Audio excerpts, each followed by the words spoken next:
Eu sou engenheiro por formação, mas eu trabalho com segurança no desenvolvimento de software. Ah, Foi o que eu trabalhei minha vida toda fazendo teste de segurança, teste de invasão, esse tipo de coisa.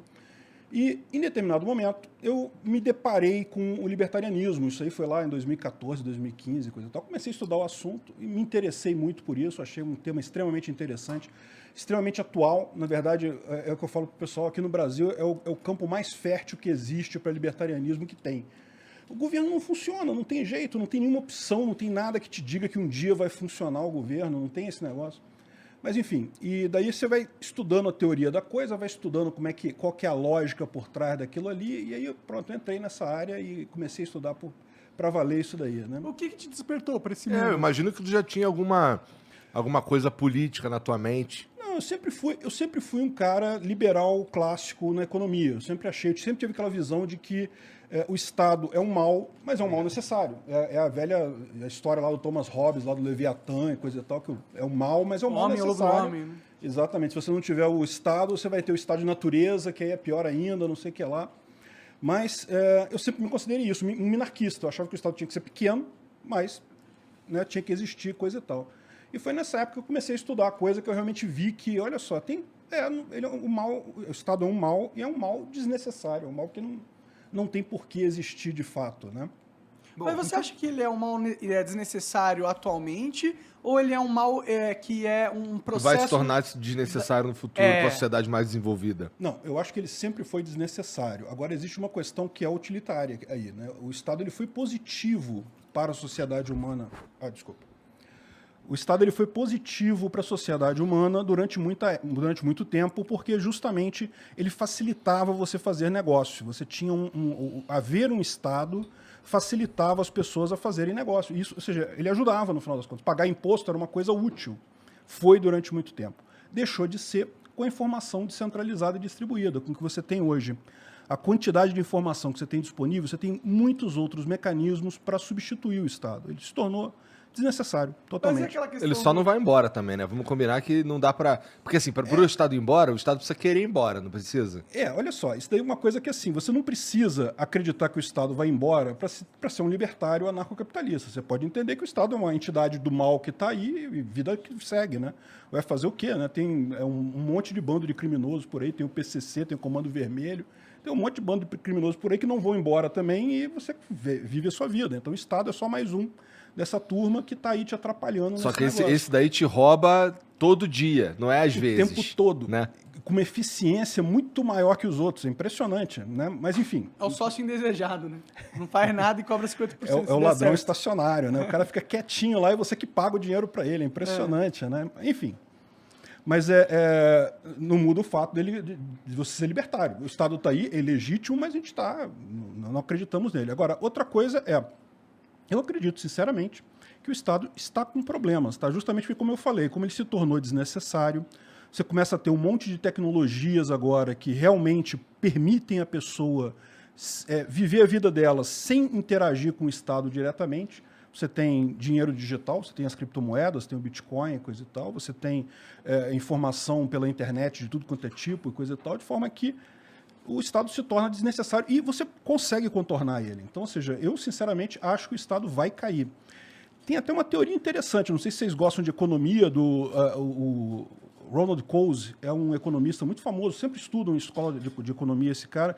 Eu fiz mestrado na área de produção, então eu fiz muita coisa de economia e no mestrado eu estudei esse cara, né? E é um paper deles que é muito conhecido, é clássico na área, chamado A Firma, em que ele critica o capitalismo nesse paper, tá? Porque a pergunta dele é a seguinte: se o livre mercado é tão bacana, é tão legal, resolve tudo, não precisa de governo, não precisa de nada, então por que tem empresa? Porque pensa bem, uma empresa é uma entidade que ela não precisa se organizar como uma estrutura hierárquica e, no entanto, ela se organiza como uma estrutura hierárquica. Você poderia ter... Por que não precisa? Eu acho que precisa sim.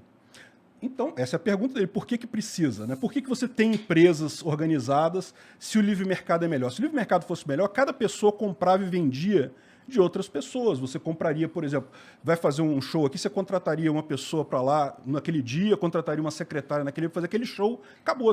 Na vez seguinte, você contrataria outras pessoas. Mas não é livre mercado se a empresa contrata um funcionário? Não, isso daí me parece uma visão assim, com todo respeito a esse cara que escreveu o livro e tudo mais. Ronald Coase. Parece uma visão um pouco simplista, porque, porra, como é que eu vou desenvolver um foguete? Não, mas olha só, a pergunta dele é a seguinte, por que existe? Não, eu concordo contigo, ele fala isso, existe, né? Existe empresa. Por que existe? Aí ele chega à conclusão que é por conta do custo de transação. O custo de transação é justamente esse negócio, que para você contratar um funcionário novo, você tem um custo nisso aqui. Você não pode fazer a contratação imediata. Você tem que confiar na pessoa, a pessoa tem que saber do assunto. É verdade. Tem toda uma coisa envolvida ali, né? E aí ele desenvolve essa teoria, ele explica que existem 2 custos em toda empresa. O custo de transação e o custo de administração. E nesses custos, conforme um é maior, o outro é menor, determina o tamanho da empresa. E o fato é, com a informação descentralizada, o custo de transação tende a baixar muito, a cair muito mesmo. De forma que a tendência é você ter empresas cada vez menores, você ter estruturas cada vez mais enxutas, você ter grandes empresas, como você já teve no passado, a tendência é que isso tenha cada vez menos. E isso afeta o governo também, porque o governo não deixa de ser uma organização, não deixa de ser uma empresa, né? Então, economicamente tem tudo para o governo sumir nos próximos anos. Se vai acontecer ou não vai acontecer, vamos ver. Mas... E aquela coisa do que é o controle da força, tipo, porque, querendo ou não, o Estado é o que controla, tem monopólio sobre a força, né? Sei que tem o PCC, o caralho, eles meio que furam esse monopólio. Tem um monte por aí. Mas, em teoria, tipo, eu não posso chegar e matar alguma pessoa na rua, porque eventualmente o Estado vai chegar na minha casa e vai me prender. E é isso meio que bom que aconteça, né? Não, lógico. Essa função do Estado, eu não vejo nenhuma outra iniciativa privada conseguindo tomar controle. Como não? Hoje em dia, lá no Rio, todo mundo tem segurança privada. Os prédios lá, todos têm segurança privada.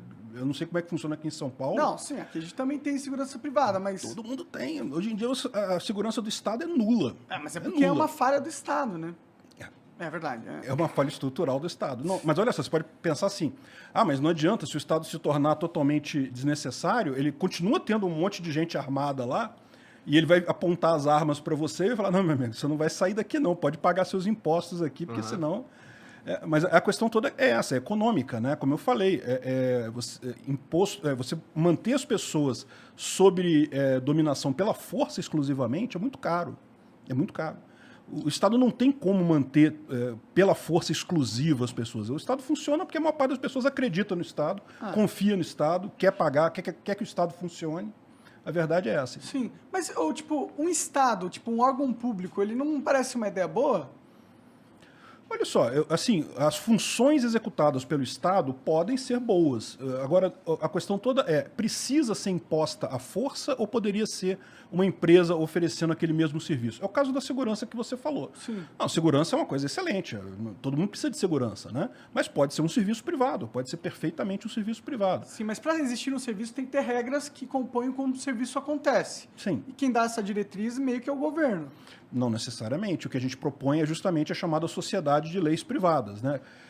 Veja, deixa eu dar um passo atrás, porque senão o pessoal que a ANCAP vai reclamar que eu não deixei a parte filosófica da coisa correta aqui, mas é o seguinte, anarcocapitalismo é uma ideia muito simples, é muito básica. É a ideia de que você não pode iniciar agressão contra uma pessoa pacífica.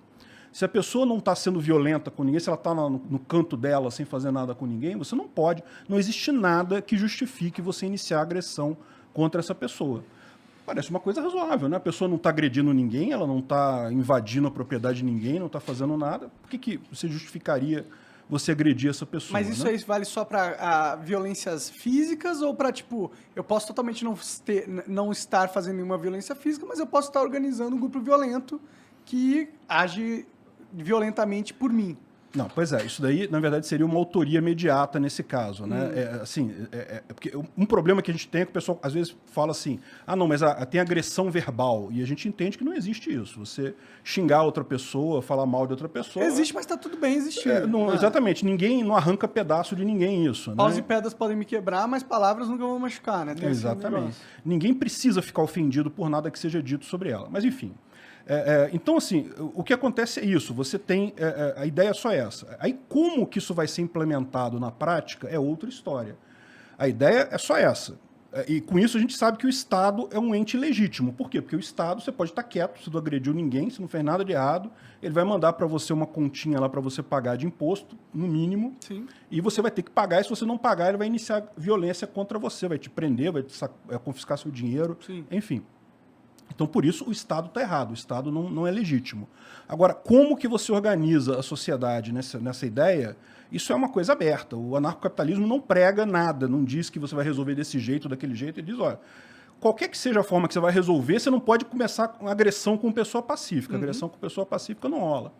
Então, aí tem várias ideias nisso daí, né? Uma dessas ideias é justamente a do Hoppe, que é a ideia de você ter empresas de segurança privada e a sociedade de leis privadas.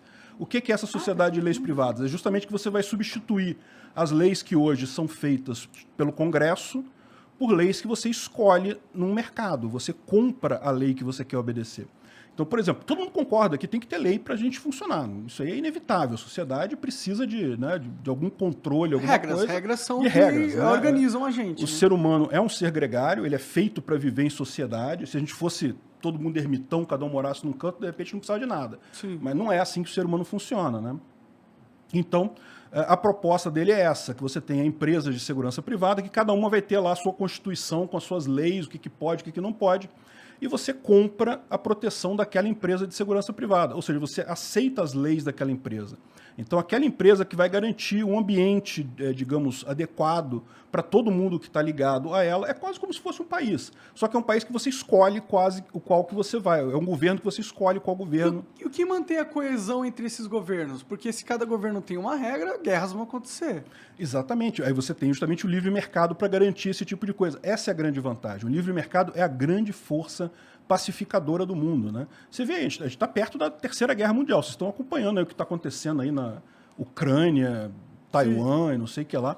Mas repara como é que hoje é muito mais difícil você ter uma guerra nesses lugares, justamente porque os países são todos tão interdependentes uns dos outros, é tanto comércio entre os países, que tu não consegue. Se um país entrar em guerra com o outro, vai ser um inferno completo para o mundo inteiro e para os dois países que entraram em guerra, né?